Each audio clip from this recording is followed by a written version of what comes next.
আসসালামু আলাইকুম। কেমন আছেন সবাই? আশা করি ভালো আছেন। আলহামদুলিল্লাহ আমিও ভালো আছি। দেশ বা দেশের বাইরে, কাছে বা দূরে, যে যেখানে বসে প্রতিনিয়ত কৃষি খামার ও প্রাকৃতিক দৃশ্য চ্যানেলের ভিডিওগুলো দেখে থাকেন, তাদের সবাইকে জানাই আন্তরিক শুভেচ্ছা। এবং আমার চ্যানেলটিতে যারা ভালোবেসে ভিডিওগুলোকে ভালো লাগছে দেখে সাবস্ক্রাইব করছেন এবং লাইক করেন, কমেন্ট করেন, তো তাদের জন্য রইল অসংখ্য ধন্যবাদ। তো প্রতিদিনের মতো আজও একটা আবার রাজাহাঁস, পাতিহাঁস এবং চীনাহাঁস সম্পর্কে কিছু তথ্য আপনাদের সাথে শেয়ার করছি। সেটা হচ্ছে পাতিহাঁস পালন করা লাভ বেশি না রাজাহাঁস পালন করা লাভ বেশি, আজ আমি দুইটাই আপনাদের সাথে শেয়ার করব। তবে আমার রাজাহাঁস, চীনাহাঁস এবং পাতিহাঁস তিন ধরনের হাঁসই আছে। আমি কিন্তু এটা আপনাদেরকে অলরেডি এর আগে বলছি বা ভিডিওগুলোও দিয়েছি, এবং আমার মুরগি, কবুতর সেগুলোর ভিডিও আমি আপনাদের সাথে শেয়ার করছি। তো এখন এই যে দেখতে পাচ্ছেন যে হাঁসগুলা রাজাহাঁস, আমার কাছে মনে হয়েছে যে আমার যে তিন ধরনের আমি হাঁস পালন করেছি, এই তিন ধরনের হাঁসের ভেতর থেকে আমার কাছে বেস্ট মনে হয়েছে, যে আমি আমার অভিজ্ঞতা থেকে আর কি বলছি, যে আমার কাছে মনে হয়েছে রাজাহাঁস পালনটাই হয়তো বা লাভজনক বেশি। কারণ রাজাহাঁস আপনার পানি ছাড়া রাজাহাঁস পালন করা কিন্তু সম্ভব হয়, মানে সীমিত পানিতে রাজাহাঁস পালন করা সম্ভব হয়, কিন্তু পাতিহাঁস পালন করা বা ক্যাম্বেল হাঁস পালন করা কিন্তু সীমিত পানিতে কখনোই সম্ভব হয় না। যার ফলে রাজাহাঁস পালন করাটা কিন্তু সীমিত পানিতে সম্ভব হয়। এবং আরেকটা কাজ করা যায়, যেটা হচ্ছে রাজাহাঁস পালন করাটার ক্ষেত্রে লাভটা যেমন, সেটা হচ্ছে আপনার রাজাহাঁস পালন করতে গেলে যদি আপনার এই যে বাড়ির আঙিনাতে যে ঘাসগুলো আছে বা বাড়ির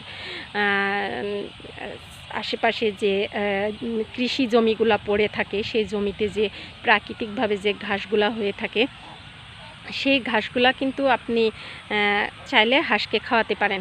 এবং যদি বলেন যে লাভ কিভাবে করব, তো লাভের আশায় রাজাহাঁস পালন করতে গেলে অবশ্যই আপনাকে একটু পলিসি করে চলতে হবে, হাঁসের খাবার দিতে হবে। সেটা হচ্ছে আপনাকে রাজাহাঁসের ঘাসের ব্যবস্থা রাখতে হবে, কুচুরিপানার ব্যবস্থা রাখতে হবে। এছাড়া যে প্রাকৃতিক উপায়ে যে ঘাস, এটা ছাড়া যে আরেকটা ঘাস থাকে আপনার, সেটা হচ্ছে ছাগল বা গরুর জন্য যে ঘাসটা লাগানো হয়, ওই ঘাসটা যখন ছোট্ট থাকে, কচি থাকে, 1.5 থেকে 2 হাত হাইট হয়, ওই সময় ঘাসটা কিন্তু অনেকটা জালি থাকে। ওই ঘাসটা কেটে আপনি ট্রের মধ্যে করে দিয়ে রাখতে পারেন, সেক্ষেত্রে হাঁসের খাবার খরচটা কম আসবে। আর আমার অভিজ্ঞতা থেকে আমার কাছে মনে হয়েছে যে রাজাহাঁস পালন করাটা অনেকটাই লাভজনক, কারণ রাজাহাঁসের মাংসের চাহিদা বেশি এবং রাজাহাঁসের বাচ্চারও দাম বেশি, রাজাহাঁসেরও দাম বেশি, রাজাহাঁসের মাংসেরও দাম বেশি। তো আর এটা সাধারণত শীতে বেশি দাম হয়ে থাকে, গরমেও হয়, তবে গরমের তুলনায় শীতে যে কোনো হাঁসের মাংসের স্বাদ আসে বেশি এবং চাহিদা হয় বেশি।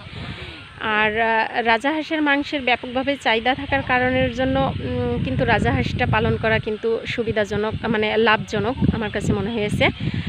কারণ রাজাহাঁস পালতে গেলে আপনি চাইলে এদেরকে খাবার একটু কেনা খাবারটা না দিলেও পালন করতে পারবেন, আর যদি একটু পলিসি করে এদের খাবার দেন। আর পাতিহাঁসের ক্ষেত্রে কিন্তু সেটা আসলে সম্ভব হবে না।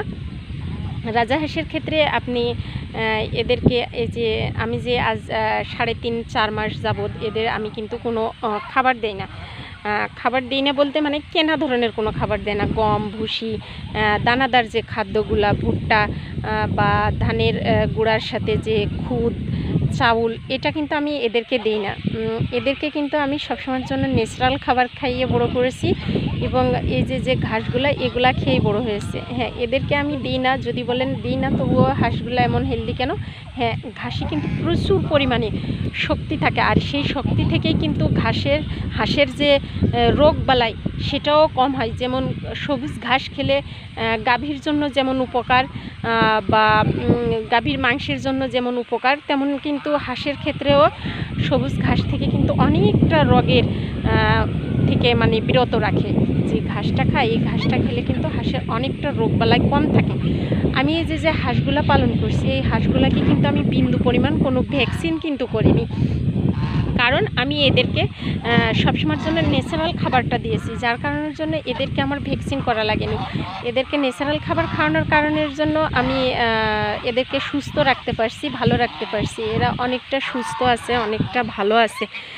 আর এই কারণের জন্যই আমি সবসময়ের জন্য একমত যে আপনারা রাজাহাঁসের পাতিহাঁসের থেকে রাজাহাঁস পালন করলে আপনারা লাভবান হবেন। হয়তো অনেকে বলতে পারেন যে আপু আপনি হয়তো আপনার সাথে এমনটা হয়েছে দেখে সবার সাথে হবে, ঠিক এমনটা না, সেটাও ঠিক আছে।